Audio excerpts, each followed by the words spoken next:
Hello friends, welcome to week 12 of our Samachar Manthan series. Moving on, this week we have lots of topics and we will devote almost 30 to 45 minutes for the most important topic, which is Afghanistan, the fall of Kabul and the implications for India and the rest of the world. So, probably in this lecture, we will be sharing each and every information, and post that, I believe you won't be, or there will be no need of you requiring to read any other article, etc. If there will be any update, we'll do that in the Samachar Manthan notes. But I believe that we'll deal with this topic in a very comprehensive way. So basically, if we talk of Kabul, as we have discussed in the last lecture also, Kabul has fallen. Taliban has occupied Kabul and rest of the country. President Ashraf Ghani has ran away. He is in Abu Dhabi, and now there are talks going on between Taliban, Hamid Karzai, and Abdullah Abdullah. Hamid Karzai and Abdullah Abdullah were previously president and the CEO of Afghanistan, regarding what will be the future government, whether it will be an inclusive government or it will be fully a Taliban government.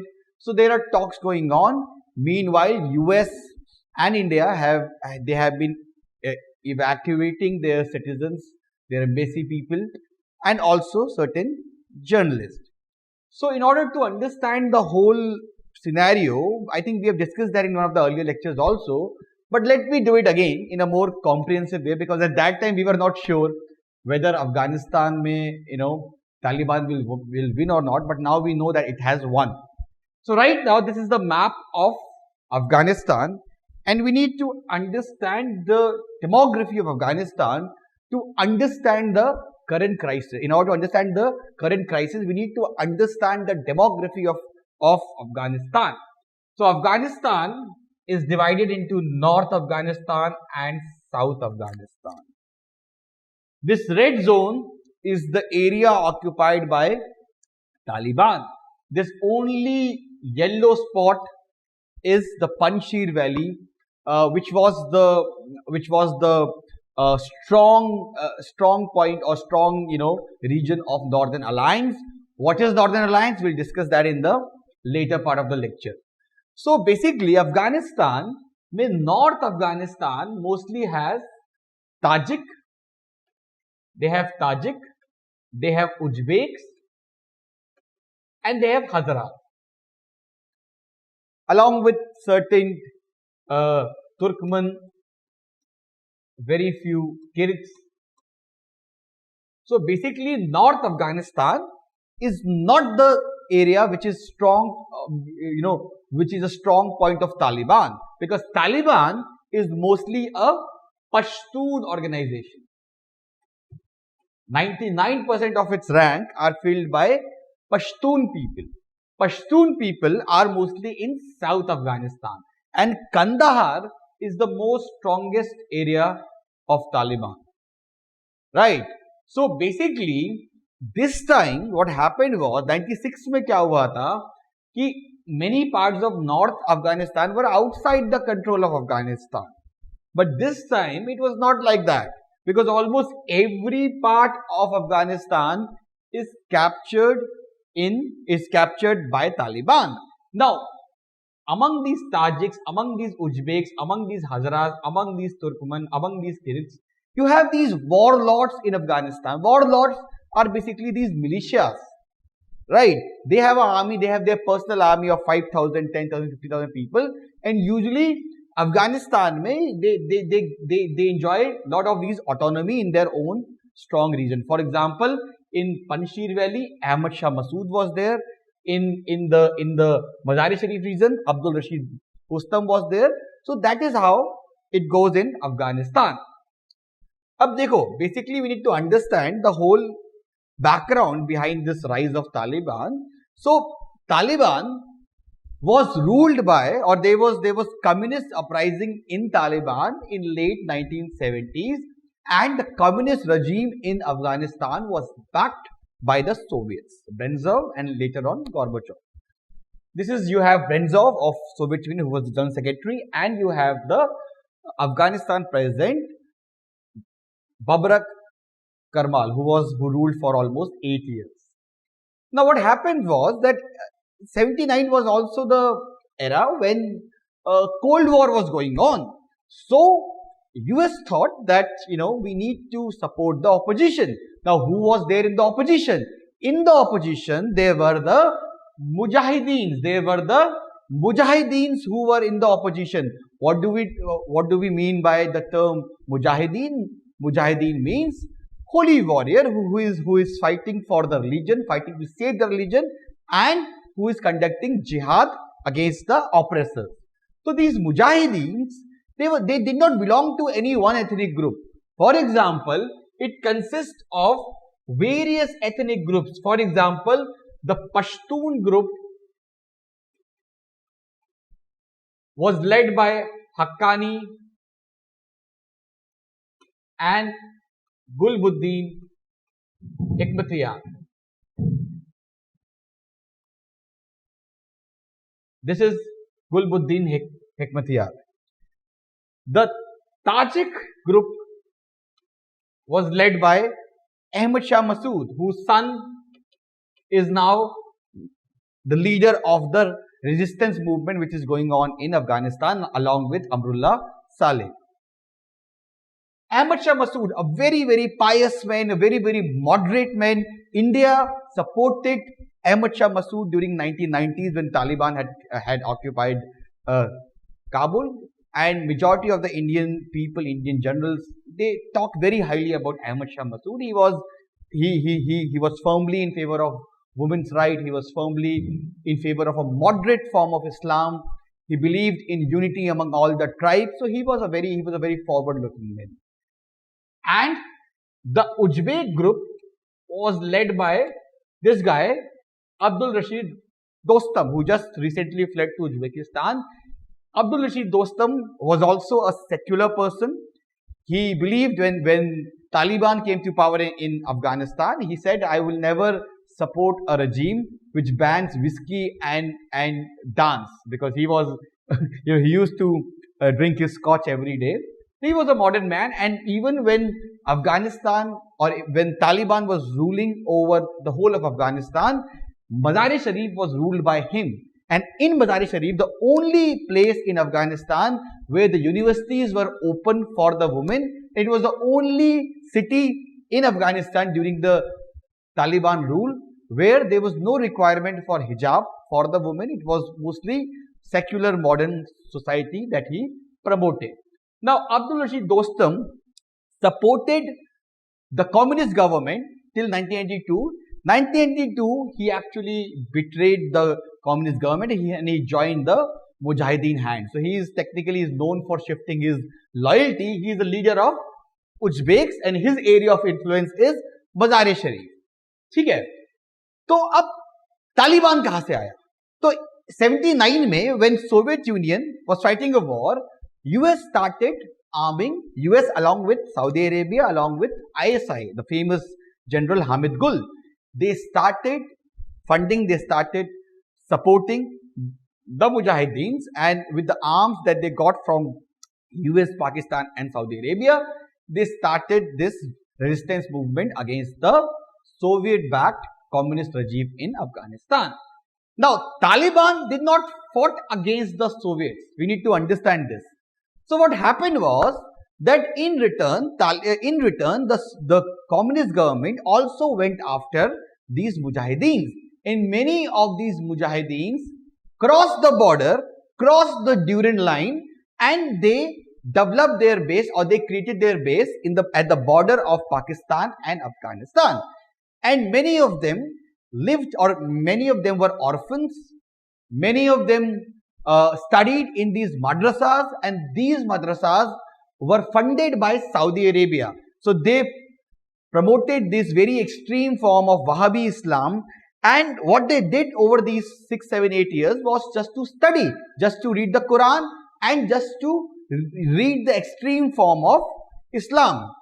Now what happened was, the reason why these Talibani people are so anti-women is because when they lived in these madrasas, it was a all-men madrasas. They never saw a woman, they never interacted a woman, and they were trained in a way to understand that women, if you talk to a woman, they will spoil you and you will go to hell. So they had this distrust among the women, the reason being that they never interacted with the woman. Right? That is why when Taliban came to power in Kabul, the anti-woman attitude that they showed was because of these reasons, that they lived in an area where there was no woman. They never interacted with the woman. Right? So Taliban did not fought against the Soviets. Taliban were living as a refugee, and after the Soviets were defeated, only then these people came to Afghanistan, and many of them actually were Pakistanis. They were not even Afghans. They were Urdu-speaking Pakistanis. Right? That is why there was this notion in Afghanistan, majority of the people in Afghanistan, they considered Taliban as Pakistanis rather than being Afghan. Because these people lived a lot of time, they spent a lot of time in Pakistan. Right? So what happened was, 1990, और एक और जो हजरास का warlord था, he was Abdul Ali Mazari. He was the leader of Hazaras. Hazaras was a very persecuted community in Afghanistan. They belonged to Shia community, and they were persecuted. He was killed by Taliban in 1995. Recently, 2-3 days back, his statue was removed by the Taliban. And as you can see, these Hazaras have a Mongolite features. Many people say that they are the descendants of Mongol Khan and all. So they are very persecuted, and he also, had his base in the northern region. अब हुआ क्या देखो, 1992 में 87 में Mohammad Najibullah came to power, who was also a communist. 92 में the Mujahideen, 89 में Soviet Union withdrawn from Afghanistan, and within 3 years the Mujahideen, which included all these people, captured, or they started capturing the larger parts of Afghanistan. 92 में finally they captured Kabul.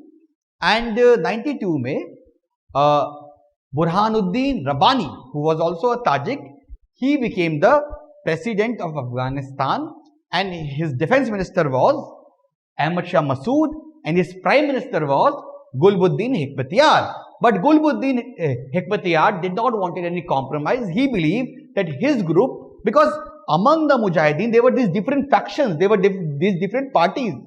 Right, they were all fighting against the Soviets, but they had their own differences with respect to many things. For example, Gulbuddin Hekmatyar was in favor of curbing the women's right. He was in favor of curbing the minority right. On the other hand, Ahmad Shah Massoud believed in more women rights, he believed in more minority rights, and he believed in more tolerant, more liberal society.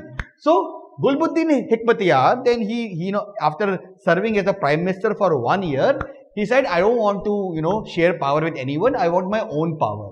So there was this conflict which started among these warlords who had won.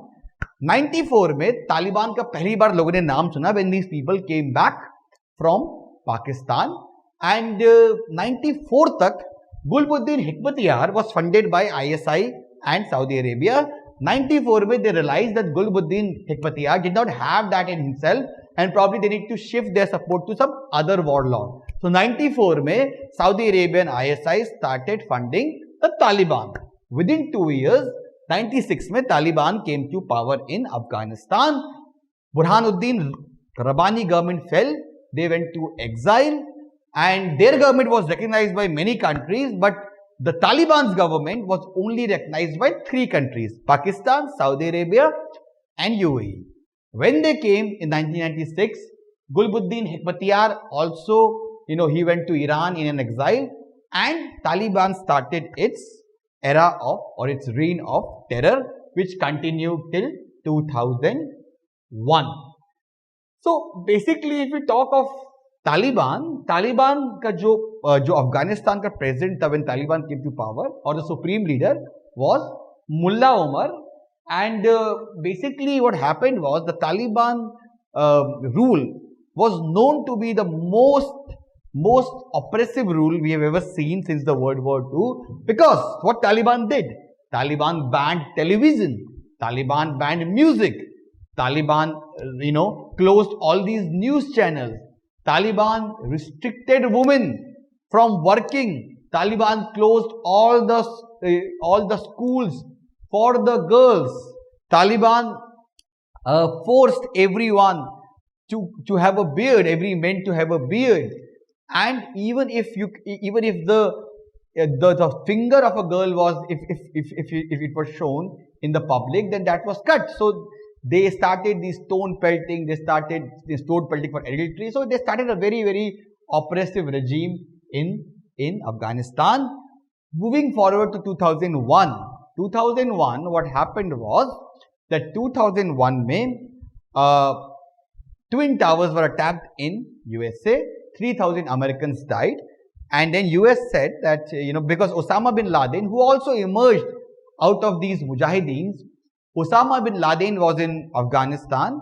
So US said that you need to give us Osama bin Laden, plus you need to give us other Al-Qaeda terrorists. But Taliban refused.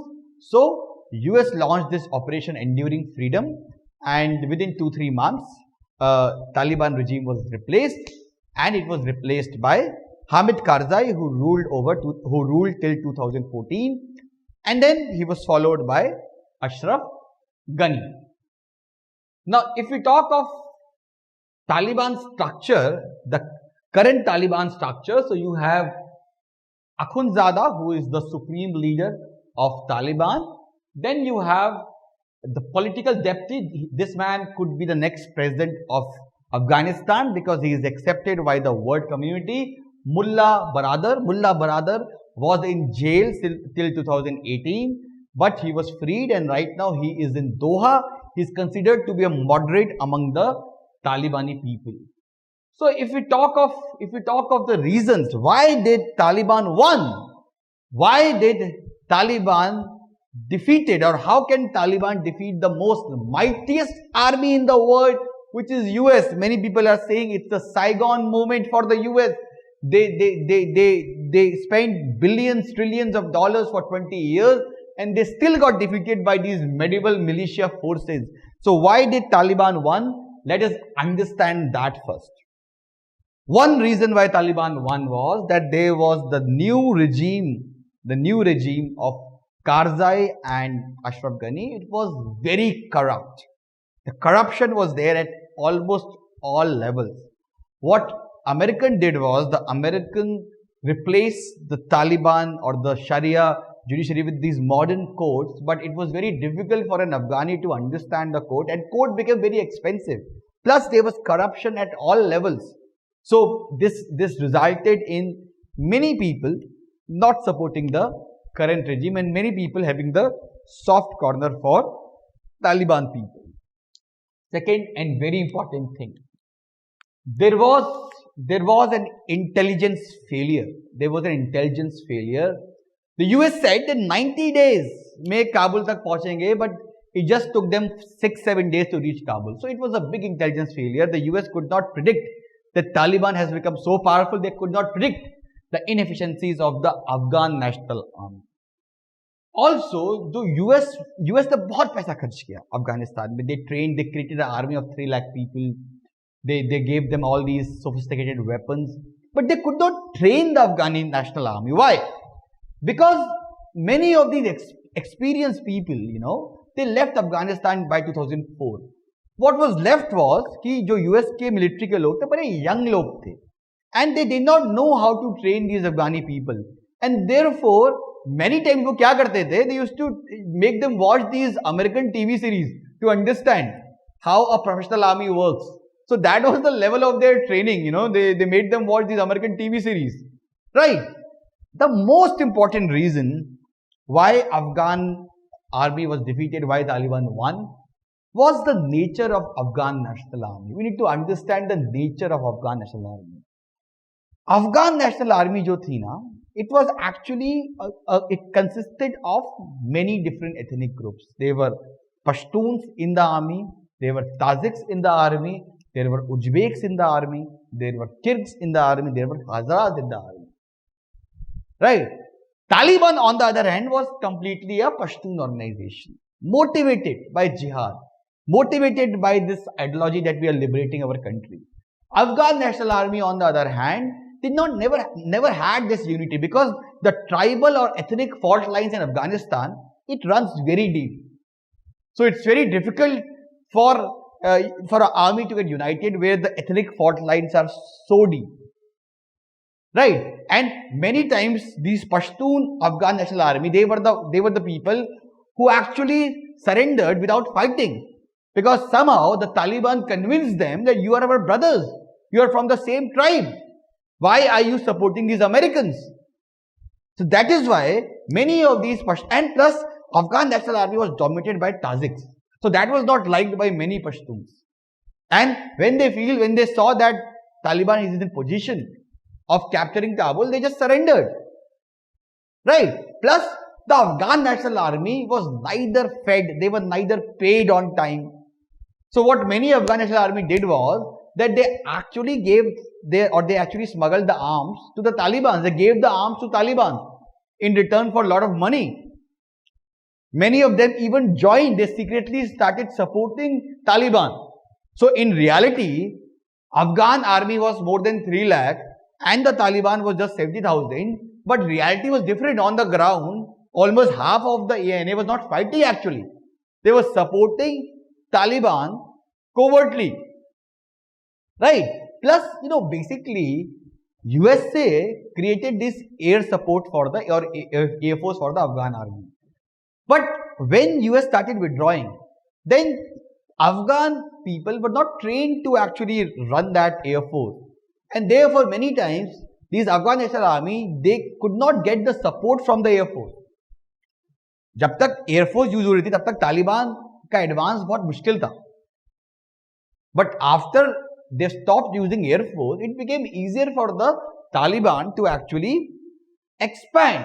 And also we need to understand this thing that Taliban का जो major गढ़ था वो rural India में, वो rural Afghanistan में था, where people are more conservative, right? So basically after winning the rural Afghanistan, when they went to urban Afghanistan, because they had bought many of these Afghan army people, it became easier for them to even capture urban areas. और जब से US ने कहा कि हम withdraw कर रहे हैं, तो एक कहीं ना कहीं एक अफगान आर्मी के अंदर डर बैठ गया कि the Ghani government will not back them enough and they will be defeated somehow. तो the spirits were lost, right? They were facing low morale because they felt that they were not getting enough support from the president. So this is also one of the reasons. Plus we need to understand the nature of Taliban. Taliban actually somehow adapted itself. What Taliban did was कि जिन areas में वो capture कर रहे थे वहाँ पे they used to do a lot of social service. All these extremist organizations, why do they have such a mass support? Because along with their terrorist activities, they are also involved in a lot of these social service. India mein, all these Bahubalis, why do they keep winning elections? One factor is that people are scared, but another factor is that people love them because they have this Robin Hood type of image. So Taliban also, when the areas they captured, they started giving free food, free this thing, money to the people. So, and also Taliban earned a lot of money from this drug trade. Because of this drug trade, it gained a lot of money, right? And it distributed this money to the people. Similarly, Taliban was also getting support from Pakistan's ISI. ISI played a double game. ISI ने US से भी पैसे लिए कि हम तालिबान से लड़ेंगे और वो पैसे उन्होंने तालिबान को दिए कि भाई आप जो है अमेरिका की बैंड बजाओ. Hamid Gul, the ex-ISI chief, made a very visionary statement in 2012 that you wait and watch. We defeated Soviets with the help of US money. We'll defeat the US with the help of US money. So he actually, and everybody knew this thing that they are different. Similarly, we need to also understand that Americans did not understood Afghanistan clearly. They did not understood Afghanistan. Even after living there for 20 years, they did not understood the ethnic fault lines in Afghanistan. Ultimately, they should have focused on consolidating 70% of Afghanistan. Right? What they did was, they tried to capture 100% of Afghanistan. Afghanistan is a country जो कभी central root के अंदर रह नहीं सकती है, because of as I've told you so many ethnic divisions there. तो जो पश्तून बिल्कुल हाईली पश्तून बेल्ट्स थे, जहां तालिबान का थोड़ी पॉपुलर अपील थी, वहां छोड़ देते उनको, and all the energy should have been devoted to the 70% area where the Taliban was weak. Plus America did not do anything to actually end radicalism among the Afghani people. 20 years was a lot of time. You could have created a new kind of education. You could have created a new kind of, there is need for awareness program. Taliban cannot win without any local support. They must have been some local support. That is why Taliban won. So what did we do in 20 years? We did not actually, make them believe that, what Taliban is doing is wrong. So all these are the biggest mistakes all these are the reason why Taliban actually won. So basically, if we talk of Taliban, this is kind of burqa that Taliban ensured in Afghanistan during their first term. You cannot see anything from here. Right now, Taliban is saying that even hijab, normal hijab, is fine, and also Taliban has promised that they will allow women to get education, and they will allow women to work. I mean, how could you allow somebody? They are equal partners. How can a men's group allow them and say that it's kind of a charity that we are doing it? They are equal human beings. Who are you to allow them? That's their natural human rights, right? So if we talk of the last year there was Afghan peace process. US signed a deal with Taliban. And in that deal, US said that we will withdraw from Afghanistan, but you need to ensure that you will not support any other terrorist group, and you will announce ceasefire against the Afghan government. But somehow it did not happen. Even after the peace deal, Taliban thought that now that US is withdrawing, we should increase our overt activities, and that's how Taliban increased the offensive in last few months, when it became clear that now US is withdrawing from Afghanistan. So why did US quit from Afghanistan? We need to understand this also. Why did US quit? There are various reasons why US quit. One reason is that there was a lot of cost. If I share the data with you, they have spent more than $2 trillion, which is more than India's GDP, in Afghanistan in last 20 years. And they did not realize anything, because even after spending so much, Taliban still remain as strong as they were 20 years back. So they realized that there's no point of spending more money in a lost cause. Second is that there was a failure in curbing insurgency, because the terrain of Afghanistan is like that, where guerrilla warfare is possible. You don't have these plains in Afghanistan where two armies meet in front of them and they attack each other. It's not like that. Afghanistan has a very rugged terrain, and that is why it's difficult for any army to fight a full war against the people. Taliban went into hiding, and then they came out and they started attacking the US forces. So a lot of these Americans dead. If I share the data with you, there are more than 1,000 of US soldiers dead, and almost half of the area still remained under the Taliban. So they did not see any point in remaining in Afghanistan. Similarly, they signed the peace deal last year. Why? Because it was a face saving. कि हम ऐसे छोड़ के नहीं भागे हैं, हमने deal करी है तालिबान के साथ. We are talking with all the groups, and we want a inclusive government in Afghanistan. So that is what we are doing. But it didn't happen like that, because actually Kabul was captured by the Taliban, right? So it was not face saving actually. Similarly, now there is global recognition to Taliban, because many countries have been talking to Taliban. Taliban 2.0 has in public, it has shown a more moderate approach. It is talking about peace, it is talking about unity. So now that Taliban has gained global acceptance, so US thought that there is no point, or even if Taliban comes to power in Afghanistan, it will not be so bad for the Afghani people. And nextly, the changing priorities of American foreign policy. America is now, for America, the biggest threat is China now. And therefore, America wants to devote its full energy on countering the Chinese. For that, it has to shift its army from the Middle East to the Indo-Pacific. And for that, it has to withdraw from these wars. So that is why US also withdraw from Iraq and also from Afghanistan. And lastly, now the US foreign policy is that we need to get out of these endless wars. Because US believes that we have achieved our objective. We killed Osama bin Laden. We destroyed Al-Qaeda. That is what we wanted. We did not went to Afghanistan for the change in regime. We achieved our objective. Now, marne do inko Afghaniyon ko kaun sa mara kuch jana hai. Right?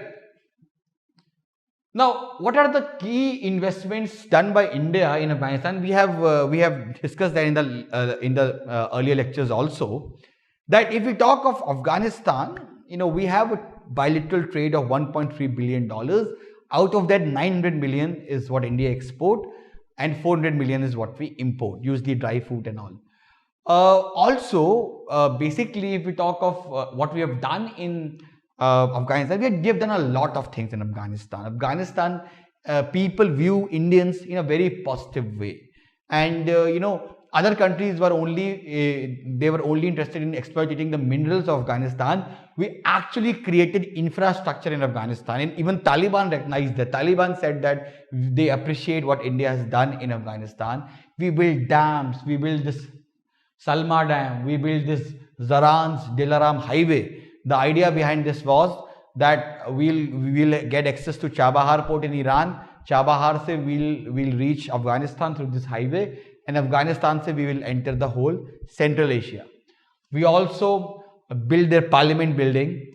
We also we restored the Store Palace. We also developed their power infrastructure. We built many hospitals in Afghanistan. We gave them a lot of these buses, a lot of these mini buses, and also we are just now building the Shatut Dam. Along with them, we trained their army. We gave scholarship to their students. We promoted medical tourism from Afghanistan. So India was perhaps one of the most active player in Afghanistan under the Ghani government, under the Karzai government. This is how Taliban has captured Afghanistan in 92. See that by 2001, almost all the area was under the control of Taliban except this area. This is the Tajik dominated area which was under the control of Northern Alliance. तो अगर हम तालिबान का capture देखें, just see this map. This is 13th April, and you can see this is under the government control, and red is under the Taliban control. You can just see majority of the area is under the government control. Within 4 months, you have seen all of Afghanistan came under Taliban. So basically, if we talk of India and Taliban, India ने कुछ नहीं बोला है. We are just waiting and watching. Though many people say that India has been talking with Taliban since last few months, we have sent our special envoy secretly to Qatar in order to talk with Taliban. Now, if we talk of Taliban, why is Taliban so difficult for India, or why does Taliban control of Afghanistan matters for India and for the rest of the world? One biggest factor is terrorism. If you see the map of Afghanistan, you would see that Afghanistan borders the Pakistan occupied Kashmir, and it's not very far away from Indian Kashmir. And basically, see, we need to understand this thing. A tribal group defeating the mightiest army in the world, it can actually have a negative impact among the insurgents in J&K. That if Taliban can defeat USA, mightiest force in the world, even we can defeat the Indian government. So these separatists probably they can restart the movement in Kashmir. Plus, because Taliban is close friend of Pakistan, with the help of Pakistan, it can start sending terrorists to J&K, or probably Afghanistan can become a training sanctuary for the insurgents or for the terrorists of J&K. So this is a problem for India, because we have not forgotten how in 1999 when Indian plane was captured, IC-814, and it was carried to Kandahar, and then we have to release Muhammad Maulana Masood Azhar. Second is China factor. This is also very, very important, because we need to understand that China की अगर हम बात करें, China ने आते जैसे ही Taliban government आई, China recognized the government. China said that we want a friendship with the new government. So now India is worried that one more area will go under a Chinese influence, because Taliban will be looking for international legitimacy, and therefore they will be looking towards China, Pakistan and Russia to gain the legitimacy. China also believes that, we have done so much investment in Afghanistan and we need to protect them. So let's have good terms with Taliban, because now not many countries will be dealing with Taliban. So now the whole country, we will do our development projects and we will earn a lot of money. So now Afghanistan will come under the dominance of China. Third, very important for India is that Ashraf Ghani and Karzai were very pro-India. They blamed Pakistan for everything. Now we have lost our strategic advantage in Afghanistan. Now the new regime will be pro-Pakistan, because Taliban was created by Pakistan. Taliban was supported by Pakistan, and definitely now Taliban will remain pro-Pakistan, and that is a big loss for India, because since last 20 years, at least Afghanistan was one country in the SAARC region which had very close relationship with India. Similarly, there will be violence and loss of lives. Even though Taliban is saying that we have given general amnesty to the people, we will not target the people, we will not target those who were working for the earlier regime. But recently, yesterday, the news came that DW News ke journalist ko Taliban has killed, and we have also heard that Taliban has yesterday attacked Indian consulates in Herat and Mazar-e-Sharif, and Taliban is actually, it also took away these cars. So we don't know what will happen. We don't know what will happen with the women, because we don't know what will happen to the Hazaras, because a few days back they destroyed the statue of Hazara warlord Abdul Ali Mazari. Similarly, India's investments are at stake. We invested $3 billion in last 20 years. What will happen to that investment is also something which we need to look into. Similarly, democracy. We always supported democracy in Afghanistan, and Taliban clearly announced that we don't believe in democracy, we only believe in Sharia law. So this is also something which is not liked by the Indian people, Indian government, etc. Similarly, Afghanistan was part of India's neighborhood first policy, and it was important for us because Afghanistan was the gateway to Central Asia. The alternative route to Central Asia is through China, which is very big, which is very far. This route is very near. You go to Chabahar se, Zaranj, Kandelaram highway use karke aap Afghanistan pahunche, and from there you can go to Kazakhstan, Turkmenistan, Tajikistan, etc. Also, what will happen to the TAPI pipeline, Turkmenistan, Afghan, Pakistan, India pipeline, through which gas was being supplied to India? What will happen to that? That is also uncertain now. Moving on to Pakistan. Pakistan is now very happy because somehow it has defeated US and India in Afghanistan. Imran Khan even said that Gulami ki zanjeer tod di hai Afghanistan. It clearly means that Pakistan is very happy that now finally after 20 years Pakistan will have full control over Afghanistan. This is bad for India because now how will we go to Central Asia now that Pakistan is controlling Afghanistan? What next is for India? What next for India and what next for the rest of the world? What options do we have? See, basically we need to understand कि India के अभी 3 main interest है अफगानिस्तान में. First interest है कि we need to evacuate our embassy people, we need to evacuate Indian citizens who are working in Afghanistan, and thirdly we need to evacuate the Hindus and the Sikhs who are working in Afghanistan.